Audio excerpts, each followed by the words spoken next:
中俄在这个地方联合军演，2024年就开始有，那中国的海警船就进到这个区域里面，对美国来讲非同小可，因为美国最近就是阿拉斯加，可阿拉斯加离格陵兰、北冰洋还有一段距离，比较近的国家像加拿大、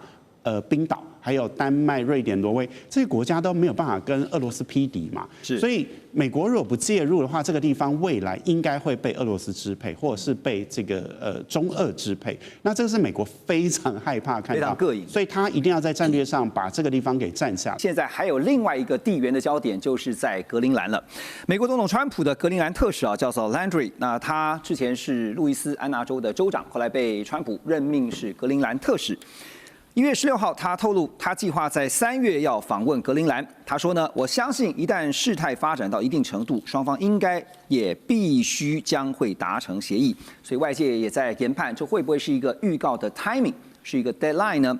那这个礼拜也看到丹麦的外长和格陵兰的外长两人就纷纷表示说，1月14号他们曾经拜访白宫，会谈的结果却陷入破局。而丹麦另一方面呢，也联合了瑞典、挪威、德国、法国、加拿大跟荷兰，总共有7个国家在格陵兰岛还有周边展开军事部署，协助丹麦进行一场军演。这场军演的名称叫做北极耐力。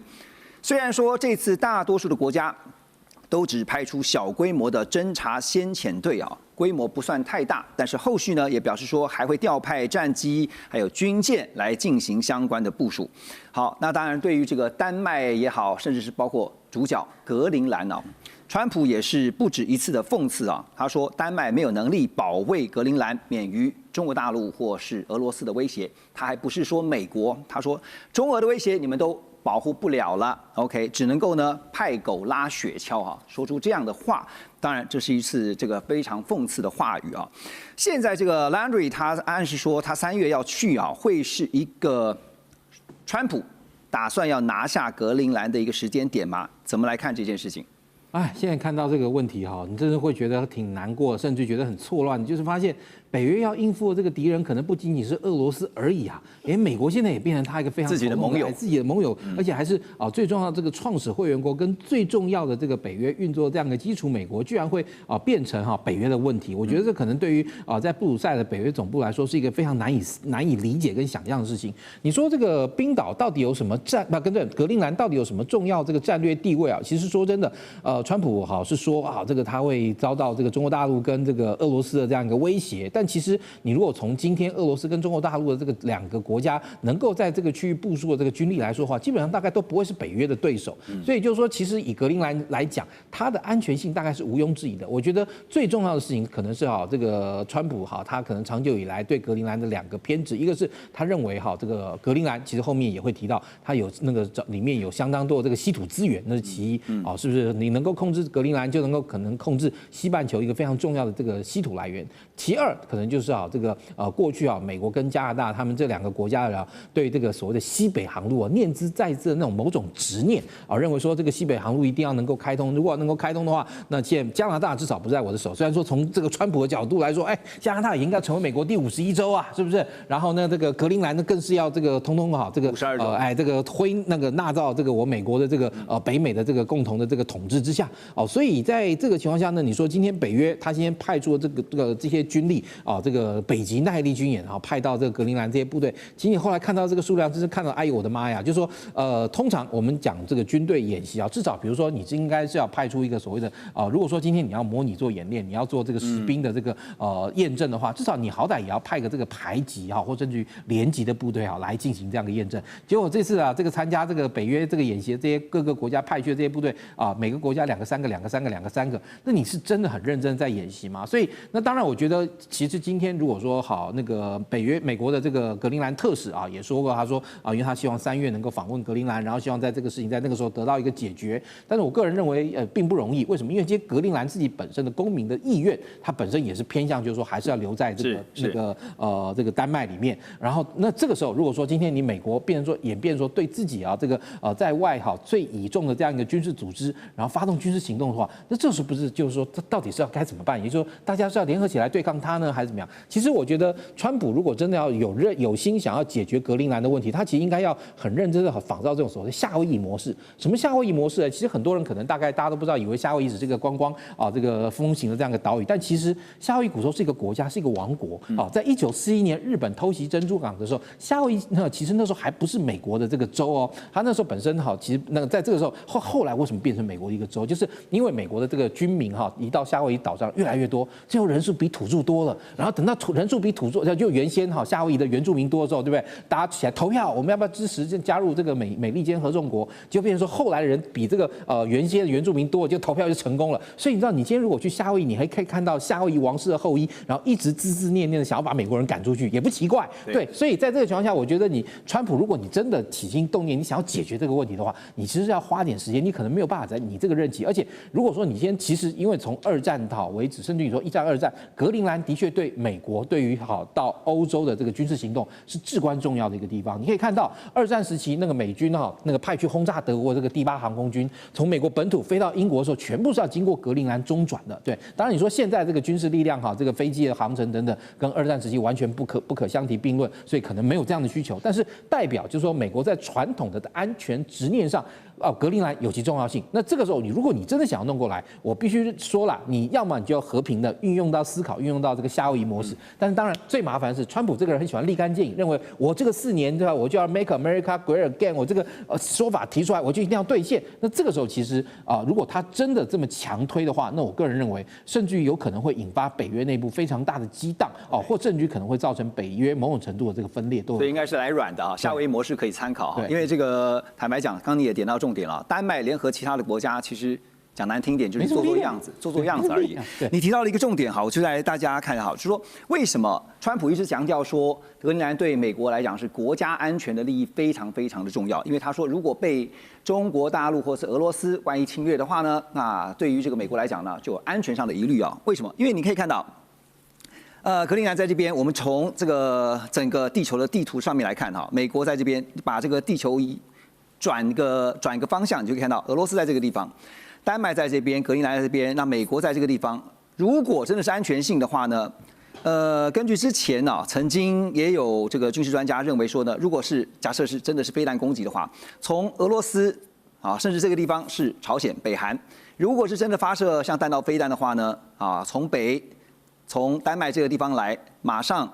经过北冰洋这个北方的航道呢，可以打到美国的速度是非常的快。另外还有一点就是，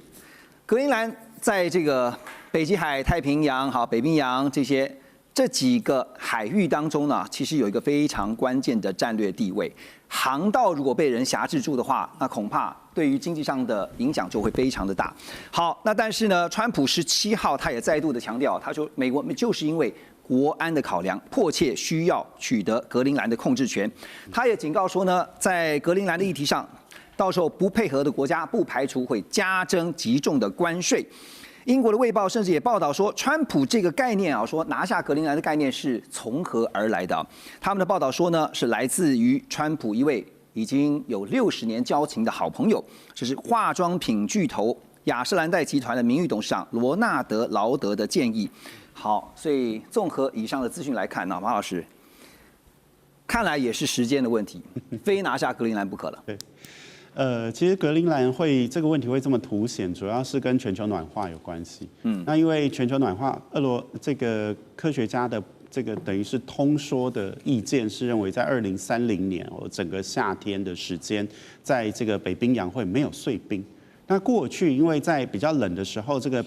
水上面还漂浮一些冰的话，你就没有办法变航道。可是现在感觉2030就再急了，在4年之后，它其实马上是可以高度运用的一个海域。那刚才主持人有提到航道非常重要，因为从宁波到这个阿姆斯特丹，如果你走苏伊士运河要30天的时间，可是如果你从北冰洋，实际上现在已经有船在走了，土耳其有一艘船已经跑过一次，只要18天的时间。换句话说，你的航运成本时间就省了45%。那这个全世界都兵家必争嘛，你不要说有战争，你光是航道这个利益就非常的大，而且你假设可以有有4到6个月可以运用的话，那这个未来的这个潜力无可限量。那所以川普我觉得看中这个，但是北冰洋这几年有一个很有趣的现象是，中俄在这个地方联合军演，2024年就开始有，那中国的海警船就进到这个区域里面，那这个对美国来讲非同小可，因为美国最近就是阿拉斯加，可阿拉斯加离格陵兰、北冰洋还有一段距离，比较近的国家像加拿大、冰岛。还有丹麦、瑞典、挪威这些国家都没有办法跟俄罗斯匹敌嘛，所以美国如果不介入的话，这个地方未来应该会被俄罗斯支配，或者是被这个中俄支配。那这个是美国非常害怕看到，所以他一定要在战略上把这个地方给占下来。可是我也觉得非常好奇，因为从冷战时期，美国一直在这边有驻军，本来在格陵兰上美军就有，现在还有1500个人是属于太空部队的。那当然冷战的时候大概有1万人啦，那现在是缩小。可是我觉得它本来就有基地，其实它只要增加驻军就可以解决的问题嘛。而且丹麦每一年因为格陵兰是自治，那每一年丹麦要付他5.5亿的这个费用，那其实也不多。其实就美国就跟丹麦谈说，你这笔钱我来付，增加驻军其实是对，然后我增加驻军，然后一起开发稀土，我觉得很容易达成。所以我觉得终局来讲，也许川普并不是要真的武力来进犯格陵兰，但是他拉高这个声量，拉高他的筹码，他为的是应该谈判，但是他更多的支配格陵兰这条路是确定的。这样听起来，其实用军事手段可能可能性并不高哈。但是呢，你可以听到川普讲话就是很狂，他说不管你愿不愿意，我就是要这样做，我就是要这个把格陵兰纳入在美国的管辖范围内。那当然，这样的一个威胁哈，也引发了西方盟友的强烈反弹，包括刚刚提到的丹麦也好，甚至呢西欧这边有一些国家，还有呢包括了北美的加拿大。最近加拿大总理卡尼呢，为了降低对美国市场的依赖，他率团访问中国大陆。1月16号也宣布一项重大的贸易协议啊，就是加拿大将中国大陆制的电动车大幅削减关税，从原先的100%的税率啊，降到只有多少？6.1%耶，并且设定呢，第一年进口上限是49000辆，而中方也承诺对加拿大关键农产品油菜籽的关税从现行的85%降到15%。同时完全取消对油菜籽啊这个100%的惩罚性关税，也就是双方都有交换互利。好，我要问的是穆老师，我们现在看到是说，中加关系因为先前2018年发生的孟晚舟事件啊，一度是非常的紧张，甚至是相敬如宾啊。但现在换了总理了啊，这个之前的那个 Trudeau 真的是不对盘。那但是呢，现在是不是因为美国的这个缘故哈？一方面现在透过经济，希望能够创造，就加拿大希望能够创造对美国甚至对川普抗衡的筹码。你怎么看 Carney 的这步棋？不是光美国，主要是川普。主要川普呢，那个加拿大虽然大概人口只有4000万呢，可是加拿大到底是一个国家啊，而且之前跟美国虽然那个怎么讲，国家整体实力差那么多，但觉得我们是友邦，我们是平起平坐那种感觉，被川普羞辱成这个样子。我自己哥哥就加拿大移民，他移民加拿大30几年，我们常常联络，他现在当然也算加拿大人了。对于那个川普这样羞辱他，气得不得了，真的。对，所以那个因此会选出来一个总理。要跟美国某种程度，刚刚讲学术点叫战略自主，我们不要再那么依赖美国，因为加拿大大概70%贸易都是跟美国嘛。那现在又很流行把贸易当作大棒，就是所谓的经济当作武器。对，那怎么样能变成武器？你依赖我就变成武器嘛？你70%贸易都跟我做，这个川普底气这么强，减少对你的依赖，所以他要减少对美国依赖，就是战略才能自主。那跟中国现在大概只有5%的贸易，可是呢？换了人以后，有一个好的机会嘛。之前在这个韩国那个 APEC 会议，不是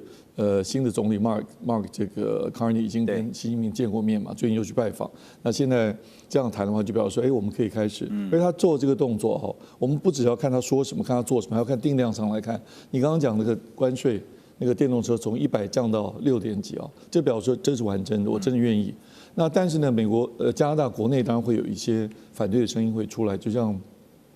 那个产业会讲。但我觉得如果回到你那个电动车这个产业，我觉得不用太担心。美国当然不希望你这个贴牌啊，从中国电动车经过加拿大运到美国来，我觉得这个机会不大。那加拿大自己的业者担心中国电动车产业进到加拿大以后，对加拿大业者造成很大冲击，我觉得这个也不见得，要看什么战术。我举一个例子，中国大陆自己发展电动车的过程当中，不是曾经把特斯拉引进到上海来？就现在看起来是个鲶鱼效应，引进来一个外资进来之后，结果把中国整个电动车产业鲶鱼效应，你知道吗？就大家反正竞争力加强，都做起来了，所以说不定能够把中国电动车引进，因为它现定这个量49000辆嘛，对，也还没有说真的要进来生产嘛，设厂都没有嘛，所以也许会激励加拿大自己本土的这个汽车业者或电动车业者能够更做起来，所以这要看战术，是不是一定对加拿大很大的冲击，这个不一定，但是从国家的角度来讲，美国、加拿大、中国来讲，加拿大的确从这么靠近美国，开始偏向比较靠近中国，利用中国的这个跟中国的关系、跟贸易等等，来跟美国说我要战略自主。所以呢，现在就要看美方怎么样在他们的稀土上面，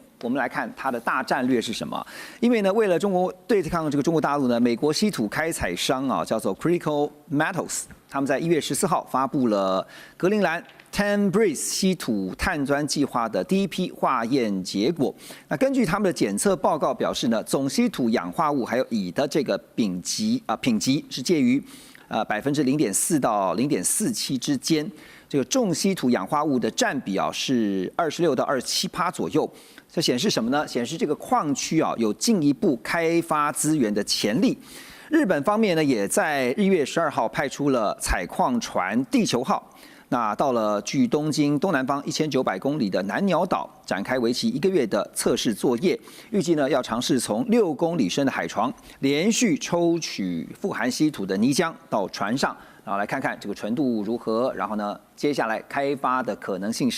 到底是多高？好，现在可以看到美国的大战略呢。那刚才顾老师特别点到了3个主要的项目，一个是开采，一个是提炼，另外一个就是当然就是在后端的这些制成品哈。可是老师刚才特别点到了，您的看法是5年之内这个优势可能很难被打破哈。那我想请教一下马老师，您觉得啊，你怎么看美国的这个稀土大战略，包括它的分工？因为他先前也找了澳洲去合作，但是那个比例上面，还有包括说未来在合作上可能会遇到的挑战，美国不是不清楚，怎么看？我觉得就从专利权的角度中国大陆它在稀土方面的这个专利权是26000个嘛，那美国大概9800个，那日本的话大概是13000多，所以这些国家看起来它的这个在稀土开发的能力，就是技术上面其实还是不及中国大陆。那中国大陆占它的稀土出口的份额占全世界70%。那也就是它有规模经济的优势。对，那现在就要看美国你到底是商业开发还是战略开发。如果是战略开发的话，你的这个成本就可以不计，那我就随便来，反正我就目的不一样，我为了安全。但是如果你是商业开发的话，你就要考虑到市场的价格。我认为，因为在市场上有这个独占者，就是现在的中国大陆，所以它要成为第2个竞争者，它会变得非常困难。而且，其实我觉得川普他往格陵兰动脑筋，也不是一个很理想的状态。格陵兰的储量非常高，它占全世界稀土储量10%，这个份额是高的。可是虽然说未来2030北冰洋可能有4到6个月时间没有冰啊，但是反过来想，它可能还是有6到8个月时间是有冰的。那你这稀土要怎么运出来？你在当地开采，这就是非常大的困难。那日本现在说要在这个南鸟岛这附近，其实是水里面啊。大概6000公尺的地方，在海床里面挖，这个成本也很高嘛。而且它在太平洋的将近中间的部分，那你光是这个地方你要工业化，再把它运出去，这成本应该也很高。所以我觉得，美国如果真的要合作，我觉得它倒不如跟巴西又离得近，然后不然就是跟澳洲就是它的战略伙伴。我觉得它可能都会比现在找日本去开发海上面跟这个格陵兰要来的实际一点，至少成本比较低啊。那川普也许他的想法是在这个战略安全方面，但是我觉得如果他偏向商业一点，其实他有别的选择。其实重点就在于说，究竟是从战略安全的考量去想怎么样去开采，怎么样去提炼，还是从商业利益哈？因为这2个真的是不同的。我刚刚马老师也点到一个重点哈，依照美国先前跟盟友的合作经验，钱一定是盟友自己出啦。所以美国也不用担心，反正呢就大家一起开发稀土，然后呢，但是呢，需要的负担，你看日本自己负担嘛，哈，是不是有这样的可能？所以我要问孝伟兄，你怎么看未来的整个分工的想定计划？你觉得美国蓝图是什么？我觉得美国当然是从刚马兄哈，就马老师就已经讲到，基本上是希望能够找他的这些合作战略伙伴，而且他基本上可能是朝向这种所谓的战略性需求，也就是，但是你说要朝这个战略性需求，还是很重要一件事情，你还是要有商业规模才行啊，不然的话，如果说今天好，中国大陆开发出了，假设说一个那个稀土矿哈那个假设哈，它今天一个单位成本$5，结果你你美国加上了这个日本，然后再加上这个澳洲或者说整所有的这个美国的这个战略盟友链开采出来一个同样的东西，价值可能要$50，甚至接近$100。那这个时候，你对他来说今天因为这个东西它本身不仅仅是只有这种所谓那个价格优势，它其实还有价格优势背后的数量优势。刚刚马老师讲了，中国大陆的稀土占全世界的这个产量70%，并不是代表说今天全世界70%的储量都在中国大陆，而是中国大陆在这过去的20-30年间，对不对？对于整个开采稀土开发了一套非常完整的技术，也就是它的精炼技术。因为这些稀土它本身可能就存在在一般的这种矿石里面，但是它的比例很低。但是你如何能够把它从这个比例很低的这个矿石中把它精炼出来，能够作为这样一个商业需求？中国大陆其实在这中，你说它今天这个把这个稀土拿来当做一个战略物资也好，它其实之前也付出了非常惨重的代价。这个川普呢对委内瑞拉发动的军事行动震撼了全球，而川普的演习呢，现在似乎还不止于此啊，因为最近他又语出惊人，他说美国还需要格陵兰的震撼发言，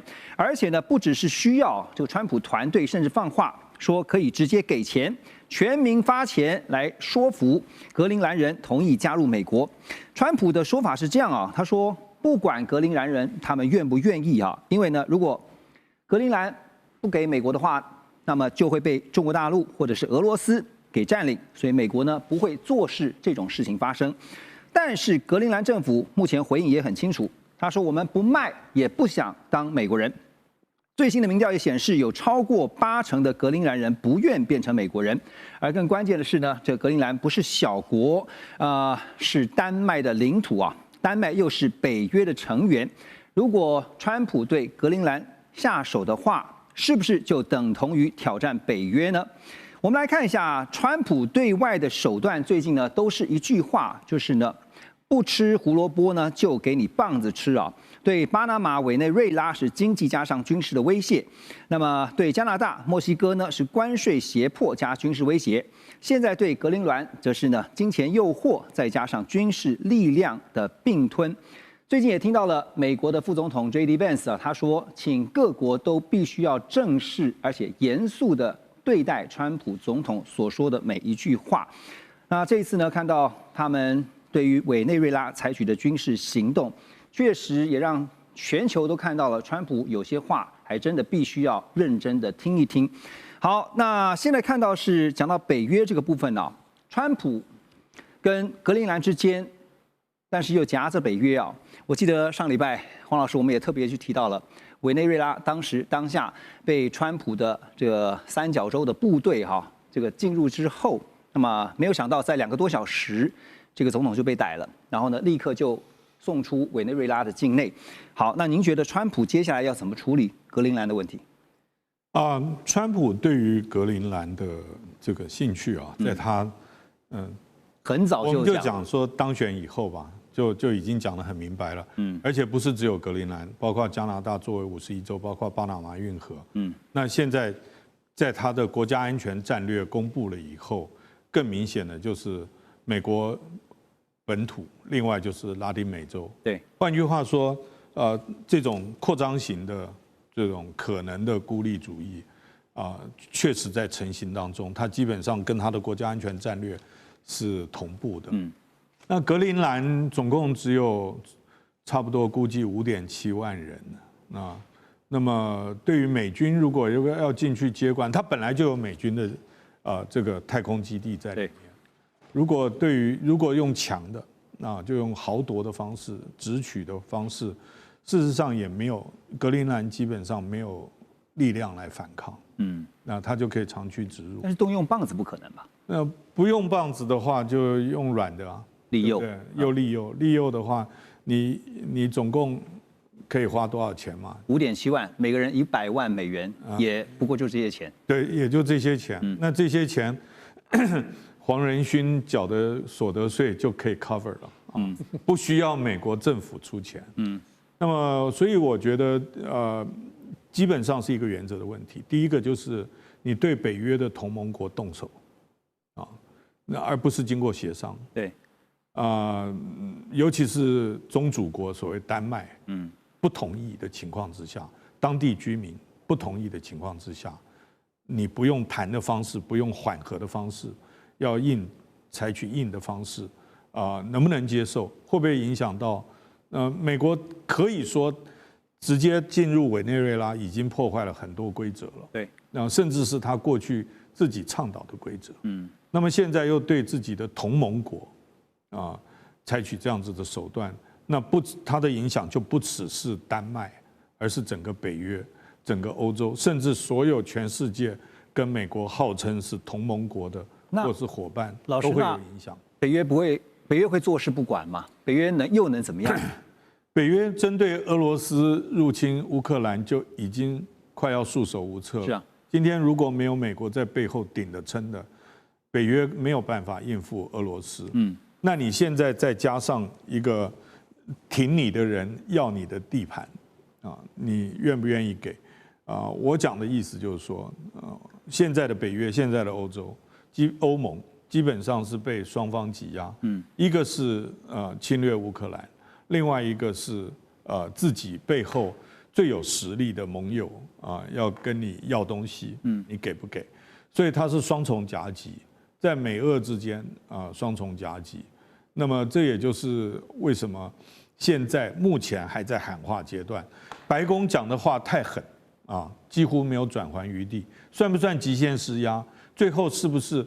这个喊话只是他的手段之一？他最后要采取什么样的行动？我觉得还要一段时间酝酿。可是这个过程当中，已经会使得北约国家中间很多不同的意见就会越来越强烈。现在看得到北约的立场蛮坚硬的就是说，当然为了要维护这个格陵兰的主权，包括是丹麦但是会不会最后变成是北约、欧洲这一块就是摸摸鼻子认了那怎么处理格陵兰的问题呢？要看川普在将来几个月，他对这个议题兴趣会维持这么大了因为刚刚Venezuela 这个行动算是先不要讲什么规则好不好？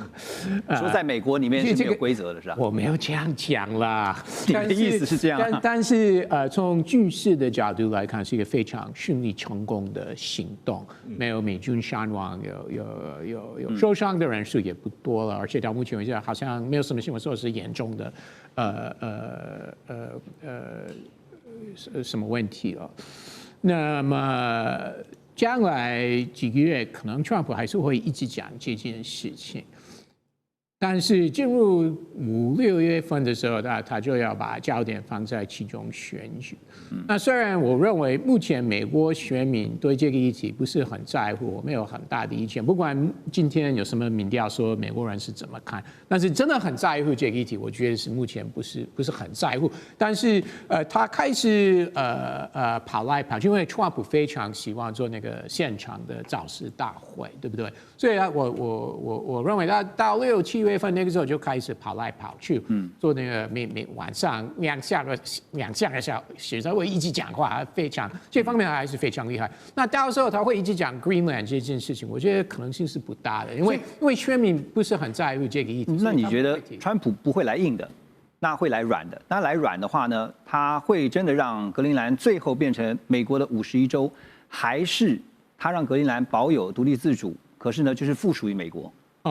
50就是不可能。OK， 这是不可能，那个国会肯定是不支持了。就像 Puerto Rico 或关岛，这个还是要给他们特殊的status 跟地位了。但是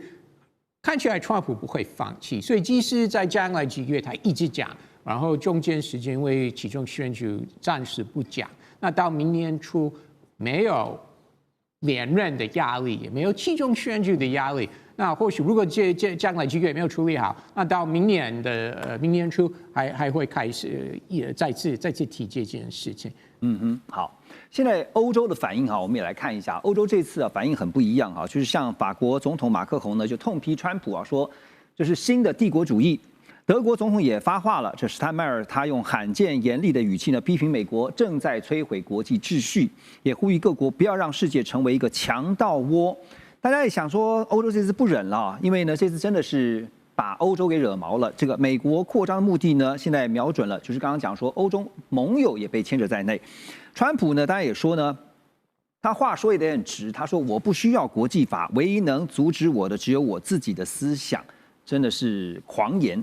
那美国最近内部其实也出现了一些极端分裂的情况哈，当然也让格陵兰人看在眼里，就觉得如果有一天成为了美国人，会不会跟他们一样？我们要说的就是 ICE 啊，是美国移民和海关执法局不顾地方的反对，他们派人到明尼苏达州啊去扫荡非法移民，结果在一场事件当中就击毙了一名白人女性，那反而呢加大争议。大批的民众要 ICE 滚出去哈，外界更是担心会不会重演之前所发生过的弗洛伊德之死哈。Russ， 我继续请教你啊，这个事情会怎么样？会不了了之，还是？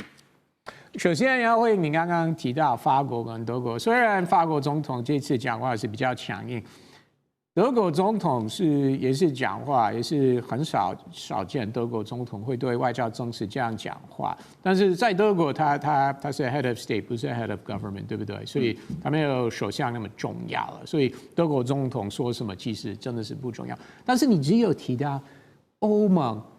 NATO 北约2个国家而已。那欧盟有27个成员国。北约除了美国之外，一共是32，所以除了美国之外，有31个会员国。那其他的国家为什么都没有说话？为什么都没有为丹麦说话？你就提到2个而已啊！你讲到重点了，其他的欧洲国家闷不吭声，大家现在都在看着这个事情发生。所以我们要等他们会不会赢起来，会不会真的很为他们的好朋友丹麦？你觉得会出来为他们发声吗？会，我觉得将来越会，但是会不会有实质的动作，目前真的是一个问号。比如说，我举一个例子，一个非常简单的动作是下礼拜召回他们驻美大使，为了表达他们对美国政府不满，他们敢吗？不知道，好像目前为止真的是不敢有类似的很实质的动作，所以欧盟到底或北约国家到底会做什么？真的，目前真的是一个问号。那明尼苏达的事情呢？这个风波会不会越来越大？会，当然。你觉得会啊？会，对。川普不会忘记这件事情，所以要看我刚说的，要看他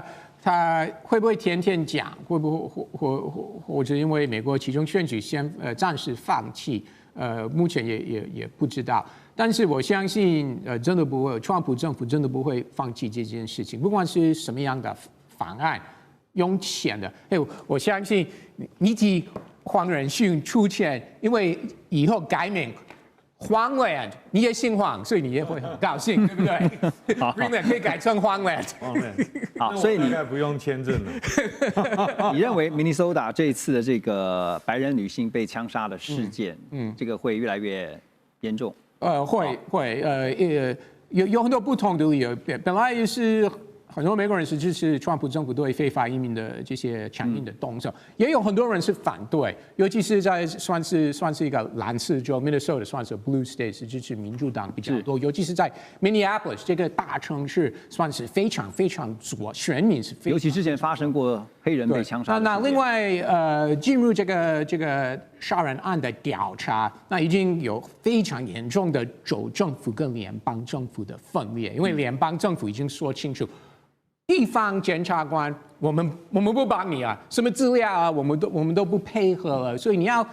对这个联邦执法院进入一个调查，我们帮不了，我们非常反对，所以这个真的是很少见，有州政府跟联邦政府有这么强硬的这个不同意见，所以。从这些事件也可以看到，说现在你比如说美国内部它自己有自己非常严重的问题，哈，中央跟地方就是联邦政府跟地方政府、地方州政府之间有很多的冲突。好，那格陵兰人看在眼里，除了这个格陵兰以外呢，加拿大人也看在眼里啊。现在加拿大也非常的紧张，为什么呢？因为地缘政治可能会出现一个关键的变化。如果美国把格陵兰拿下来以后啊，为什么？因为加拿大呢会被美国从北极方面呢完全给包围。所以前加拿大驻联合国的大使叫李博，他就警告，他说，川普根本不把加拿大的主权当一回事。川普先前就说过，加拿大可以变成美国的第51州。那现在加格陵兰呢？哇，现在52州。当然，这个 Ross 刚才讲说不可能啦。好，那现在加拿大军方也已经讨论要建立40万人的民防部队来因应外来威胁。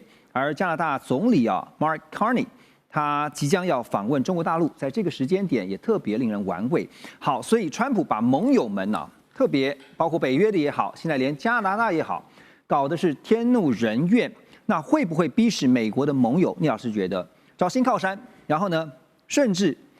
反正这个敌人的敌人就是朋友，我就有可能转而跟中国大陆这边建立更紧密的关系呢？好，现在美国真的是内忧外患。内忧刚刚讲到的这些使我想到拜登的时候，弗洛伊德事件，现在有米尼苏达这个移民这个妇女这个被枪杀的事件。那我们讲这个外患哈，我们讲外患为什么要这样叫外患呢？因为我们非常清楚啊，我们人也一样，国家一样，其实有两样东西非常重要，但这个东西这两样东西，这个人都一直在突破它，一个叫法律，一个叫道德。什么叫国际法？是大家定出来的，但是他说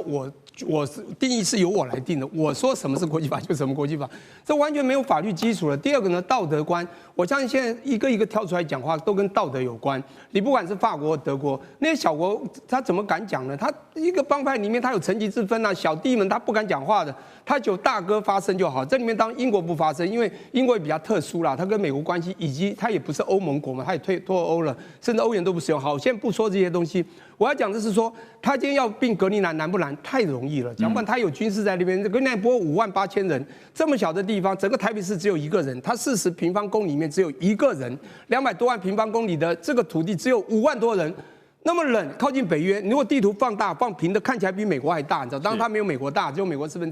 现在一个重点就是他拿不来，他为什么要拿？稀土嘛，他一上任就看到了，他自己产180万吨，格陵兰50万吨，他早就觊觎他，早就想拿了。当加拿大有80万吨，当加拿大要拿加拿大的理由很多啦，当他能够拿它变成51州，那美国可能更稳了。不管是各种这个理由都有。我现在讲拿下加拿大也不难，你看卡利当时抵抗他的关税多么的抵触，最后是不是也是臣服了？因为美国力量真的很厉害，他就3个霸嘛，霸权十足，霸道行径。霸凌其他的国家，我先讲一下，世界上有一个叫做联合国，联合国做什么？维护各国的主权。刚一直提主权，不管大小国家都要维护，但是唯有在主权平等、互不干涉之下，小国才能生存。讲不完谁来维护？以前大家认为这个有军事、有美元来维护都算了，我们就有你美元，有你军事保护。但是还有一个东西叫正义，还有一个东西叫道德。我刚讲到，我跟你讲，正义还有要让人家信任，这个东西这样一下子瓦解了。小国还是不敢说，他要找替代品，就是你讲的，他会不会绕道去找别的地方释出善意呢？不管是小国，甚至欧洲这些国家，他已经对美国已经没有信任了。这时候他是不是要找一个保护的替代品？因为看起来中国就是唯一能够可能未来跟美国抗衡的，不管在军事科技，但是有没有强到这样，我们不知道。就是他要找到未来的替代这个保护的这个护主呢，必须要强而有力的一个基石。所以呢，你必须让这个小国认为长期可靠。目前呢，我们知道世界上你不可能好像说历史从以前就这样，中立是不可行的啦。我们虽然允之绝中，我跟你讲，你互不得罪，最后就会受伤。你一定最后押宝，以前押美国，就会发觉押错了。我跟你讲，未来就会慢慢押过去。就你刚刚讲的这件事件，从这次的跨国这个元首绑架事件，你看到这个人为的黑天鹅会造成全球真的，我们讲小国一定会，只是不敢发，一定会向中国靠齐。但是加拿大。这个欧洲，它有不太一样的肤色和人种，还有它的历史渊源。但是在道德法律之下，我觉得商炮就像二战一样，讲嘛，俄国是跟这其他国家一起打德国的，这个是有机会慢慢靠过去。只要中国一直忍，一直释出善意，一直用其他友邦，不管在军事或者贸易上，尽量做自由贸易或者军事合作，我讲美国就被出局了。这次美国委内瑞拉事情，其实也让大家再次的看到，在国际上的现实就是比谁的拳头大。而且如果刚刚听到那个聂老师的分析确实感觉蛮悲哀的。如果连美国都带头不遵守国际法的话，那其他的国家需要遵守吗？日本首相高市早苗他最近的一番言论到现在还是余波荡漾因为他这个存立危机事态，说台湾有事日本有事的这个发言呢，引爆的这把火呢，到现在还没有完全熄灭。本周我们看到了川普他出手了，打电话，而且是主动打给了中日两国的元首。这个三方的领导人在分别通话之后呢，全球政治局势也进入一个深度盘整的局面。那这个时候呢，也看到因为这几天大家一直都在讨论的一个焦点，就是到底是谁主动打给谁哈。后来看到了美国财政部长贝森特，他出面证实是川普打给了中国大陆国家主席习近平。那美中两国元首呢，这个根据贝森特最新的说法，他还说呢，未来1年大家可以期待的是，两国元首呢可能还会有4次的会晤。不过在同一时间也听到了美国前国安顾问 John Bolton， 他这个时候说呢，川普政府当中如果由共和党的孤立主义派占上风的话，那么美国可能会因此抛弃台湾。这说法听起来蛮吓人的。2种不同的看法哈。我们虽然说波顿他是前任的美国政府官员但是不是代表着说美中两国元首见不见面，比起现在这个在竞争的像是土豆泥西土大豆芬太尼，美方还是必须要对台湾问题有一个清楚或者说是最终的表态？罗董觉得，美国在这里，尤其川普总统对于台湾的问题向来不表态，都是保持模糊，因为他的模糊战略加上他的一中政策，这是美国目前对台湾问题的一个基本立场。虽然美国国内有很多声音说你应该更清楚的表态，就像拜登总统任内，他有很明确的表示说，如果台湾有事，美国一定会全力的反击。这样的一个说法，川普并没有采取相同做法，因为他一直对于拜登的说法他是不认同的。所以在这里呢，讲到高市早苗也是一样，高市早苗在日本的国会面对野田佳彦在野党的领袖咨询的时候，他也说，过去日本对于台湾问题都采模糊战略、模糊的策略，你为什么却说出了这样一个明确的一个方向？你这个是不是逾越了你应有的界限？高市早苗他就把他过去所说的话再重新修改了一次，说我其实也是要采取模糊的，他有这样的一个看法。对，虽然他又引发了旧金山合约这样的一个争议，但是至少在原来的这个发言的问题上，他是做了一些调整。当然，这样的一个调整，中国大陆还是没有办法接受。对，但是代表美日对台湾问题，他们都希望参与一个战略模糊的角色。因为美中关系的稳定是非常重要的。美中关系的稳定，贝森特强调说，明年川普总统跟习近平两人要见4次面，一次是川普去访问中国，一次是习近平访问美国，另外一次是 G20， 另外一次是 APEC， 所以4次会议。那美中领袖的定期的会面，这是美中关系一个很重要的基石。那他为什么强调这个土豆泥呢？是因为美中的贸易关系又是美中关系一个重要的基石。这个基石可以让两边的这个关系不至于有所松动。有了很好的经贸关系，自然就不会有台湾问题是这样的一个发生。可能他们的逻辑是这样子的，所以我们觉得说也没有必要对表态。当然，对我们台湾人讲，我们希望美国很明确的表态，要保护我们，这是我们觉得最安全的地方。但是就川普，他是一个喜欢做大交易、大战略的人来讲，他什么事情不希望讲明，尤其台湾问题上，他特别不愿意讲得特别清楚，这是他一直隐藏在心里话。维持战略模糊就是希望保留一个弹性的空间那但是刚刚讲特别说到4次的美中元首会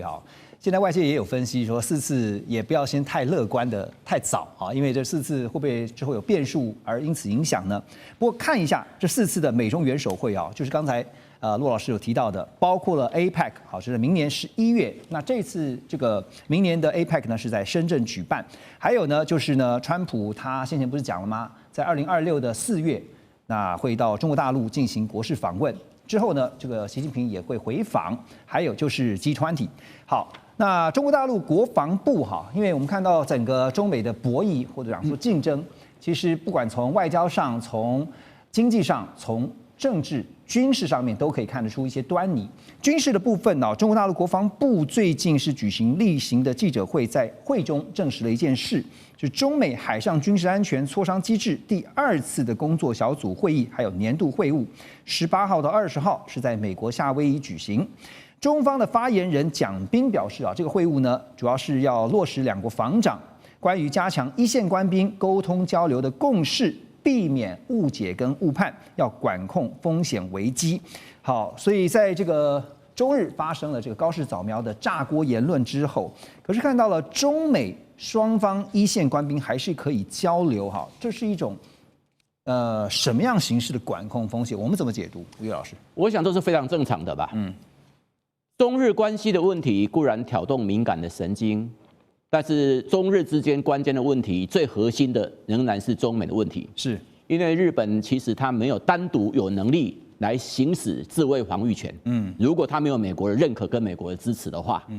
那因此我们看到说，如果以目前为止，那川普总统跟习近平既然在10月30号都已经见面了，那川普总统跟习近平也在11月20号彼此通了电话的。我们甚至可以看到什么？美国的防长就是他们叫战争部长赫塞斯，他在10月31号在东协的防长的扩大会议，也跟大陆方面的国防部长董军双边举行会谈，而且赫塞斯说，双方的美中的军事关系是前所未有的良好的。所以从这个角度，我们可以看出什么？美中之间不管是最高领导人的层级，还是有关于外交的层级，还是有关于经贸的层级，就是贝森特跟何立峰，还是有关于双方防长的层级，不管是董金跟赫塞斯，还是有关于这一次是属于严格讲副部长的层级。那双方这种保持各式各样沟通管道的畅通，就是想要避免误判，就是想要管控风险，就是避免所任何擦枪走火可能。所以这样做才是正常的吧？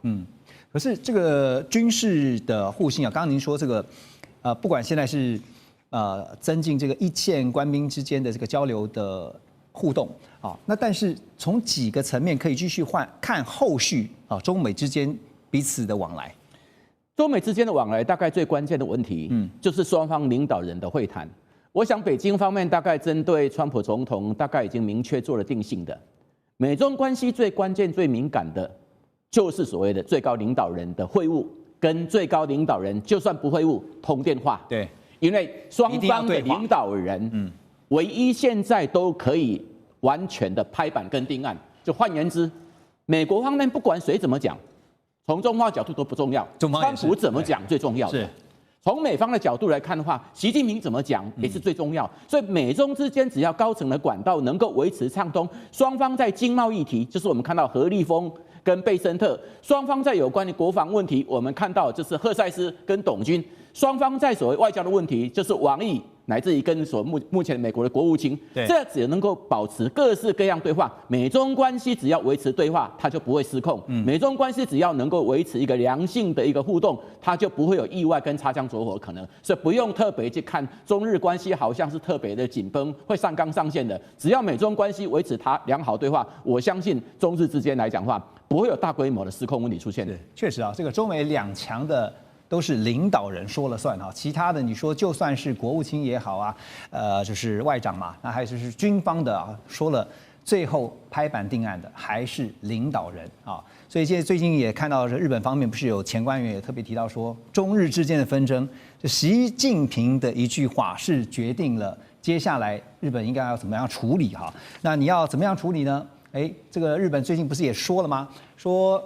如果真的走到军事这一个，我们是有能力，他说日本有能力是能够把福建舰给击沉的哈。结果呢，中方现在就最后就开始吵起来了哈，就说那你真的是痴人说梦。说到福建舰，《世界报》有一个最新报道啊，他们认为这个福建舰呢是中国大陆海军的第3艘航母，但是特别强调它是第1艘摆脱了过去成就俄罗斯式设计的潮臼啊，这个是一艘真正的中国国产航母。那中方发言人蒋斌也是语带玄机的说呢，我们是始终根据国家安全还有装备技术发展的需要，推进航母的建设。美国肯塔基大学派特森外交国际商业学院的助理教授叫罗伯特·法利，他则是指出啊，他说如果是讲核动力航母哦，现在看到法国是除了美国以外唯一拥有这个核动力航母的国家，但是法国戴高乐号的2个阿哈法K15反应炉只能够输出300兆瓦的输出功率，这个功率还不到福特号这个核子航母的动力的1半。所以拉回来看科技的部分、技术的部分，核反应炉应该就是核动力航母的技术关卡。所以黄老师啊，从这个您的了解哈，这个核反应炉，而且在一个核子航母的这个动力的角度来看的话，中方现在接下来就是要发展它的核动力航母啊，它的能力跟它的挑战各是什么？这个其实是一个还蛮复杂的问题。其实这个其实它从核反应炉来看，其实它整个是一个能源嘛。那各种物理学家、各种科学家其实一直都在追寻的是所谓能源的圣杯。我们希望拿到一个 Grail， 那这个能源是可以持续去运作，然后在瞬时的时候可以得到一个很高的能源转换效率。对。那其实讲核反应炉，我们就先回来科普一下。核反应其实大家都非常理解嘛。其实说白了，它本质上就只有2件事情，要么是核分裂，要么是核融合。核融合。那核融合核分裂技术是目前至少在我们人类可用的技术。那核融合是我们不断在追求的一个技术。那但在这个可控的核分裂之下，它就是一个很有趣的问题。控制得好叫核能，核能反应炉；控制不好就叫核爆，它就爆炸了。那核反应炉这个东西，它本身其实相当单纯，其实我们就可以把它想成说，在这个这么巨大的能量，我们就根据爱因斯坦的质能方程式 E 等于 mc 平方，或者这个能量里面，我们透过这个核反应炉里面对它的中子进行减速，去达到可控的情况下，把这个所谓核产生的大量能量换成我们可控的热能量或者是电能量，这就是一个比较单纯的一个物理机制过程。那中方现在，当然我们知道它已经有这个核子发展的能力哈，包括它的核弹，包括现在讲到的接下来要推的核动力航母，但是在技术上面，是不是也有一些是从过去的经验来看的话，它的一些挑战是什么？挑战就是时间不够嘛。其实从来不要去怀疑任何一个国家或者是任何一个科学家，他没有办法去发展出任何的技术。只要有足够的时间，慢慢的去堆叠，其实技术都是可以被更新领先的。所以，而且其实像不论是美国或者中国这种比较大型的国家，他们除了应用面上，他们非常去抓住一些导向之外，他们甚至在基础科学上都不断的去精进与突破。所以你说有什么比较大的瓶颈吗？我觉得那只是时间的问题。对，那这个其实就有点像当年冷战时期，大家在比科技进步。那瓶颈或者不是瓶颈，有时候可能只是刻意创造出来的一个烟雾弹罢了。